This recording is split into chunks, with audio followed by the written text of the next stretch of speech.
en 2020, Joël Nguessan? Bien, moi, je voudrais, avant de répondre à votre question, de dire au franco-camerounais Niamsi, parce qu'il n'est pas ivoirien, il est camerounais, que je lui interdis la possibilité de raconter des mensonges sur Alassane Ouattara. Vous ne pouvez rien m'interdire, Joël Nguessan. Je vous interdis cela parce que vous n'êtes pas ivoirien, parce que Soro vous donne un peu d'argent tous les mois. Vous vous permettez de raconter n'importe quoi sur Alassane. Et ça, je ne le suis pas. On va respecter Deuxièmement, je vais répondre à la question de madame. Vous êtes tellement nul qu'on ne vous a jamais donné la réponse. Franklin Niamsi, je vais vous donner la parole, s'il vous plaît. Joël Nguessan. Non, Joël Nguessan, s'il vous plaît. Joël Nguessan. Joël Nguessan, est-ce que vous pouvez répondre sur la libération des prisonniers? Ça a été évoqué lors de cette réunion. Quels sont les dessous, justement, de cette réunion? Qu'est-ce qui s'est dit? À la demande du président de la République. Le président Gbagbo a parlé et vous voyez que le président Gbagbo reconnaît qu'Alassane Ouattara est président de la République de Côte d'Ivoire. Donc ce ne sont pas des jérémiades depuis les insanités racontées par un franco-camerounais qui vont empêcher la Côte d'Ivoire d'évoluer. La Côte d'Ivoire va vers la décrispation. Nous sommes très heureux qu'il y ait eu cette rencontre et nous souhaitons qu'elle continue, que les deux se parlent et que tout ce qui constitue conflit en Côte d'Ivoire, je n'ai pas dit conflit au Cameroun, mais conflit en Côte d'Ivoire soit résolu, et même la libération de ceux qui ont commis des crimes graves, même le retour de tous les exilés. Alors donc il est difficile pour nous d'accepter que quelqu'un qui n'est pas les exilés, Joël Nguessan, ça concerne aussi Guillaume Soro? Bien sûr. Si vous lisez le dernier livre que j'ai écrit sur la réconciliation, j'ai terminé mon livre en disant que la réconciliation sera parfaite quand Soro Guillaume, Blé Goudé, tous les exilés seront en Côte d'Ivoire.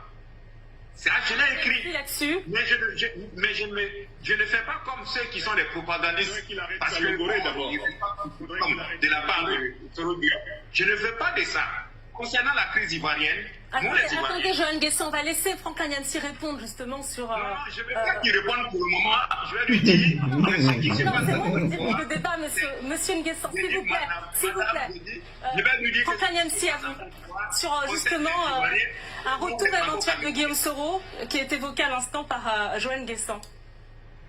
Vous voyez, l'incompétence qui dirige la Côte d'Ivoire est telle que je ne peux pas comprendre qu'on choisisse comme interlocuteur une personne qui fait des attaques contre la personne, le fondement de son argumentation politique. Monsieur Joël Nguessan est indigne du débat public.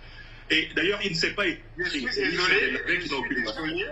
Maintenant, pour le fond, revenons au fond de l'émission. Monsieur Nguessan, laissez Franklin s'exprimer parce qu'on comprend bien de toute façon, s'il vous plaît. Non, s'il vous plaît, Joël Nguessan. Mais lui, c'est un propagandiste.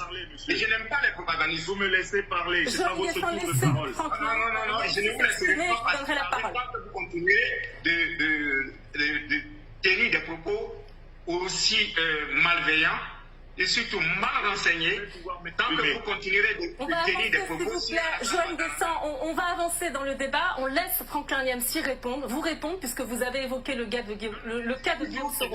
S'il vous plaît, allez-y. Eh bien, M. Ouattara s'est rendu coupable plusieurs fois de trahison de ses alliés politiques et sa parole politique n'a pas plus de valeur en 2022 qu'elle l'avait avant.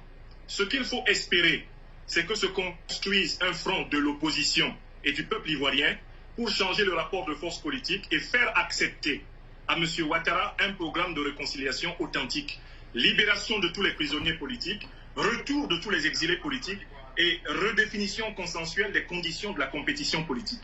Samantha Ramsamy, la vraie réconciliation ne sera possible que si M. Ouattara ne braque pas l'opposition en utilisant l'armée, la gendarmerie, la police et en utilisant ses mercenaires comme il l'a fait en 2020 où plus de 200 Ivoiriens ont été assassinés, le jeune Nguessan Kwaku Toussaint décapité à Daoukro pour imposer un troisième mandat anticonstitutionnel aux Ivoiriens. Je ne crois pas aux effets de manche. Je ne crois pas au discours de façade. Je juge de la politique de la réconciliation d'Alassane Dramane Ouattara à partir des actes, des faits. Les actes et les faits, eh bien, plaident contre Alassane Ouattara.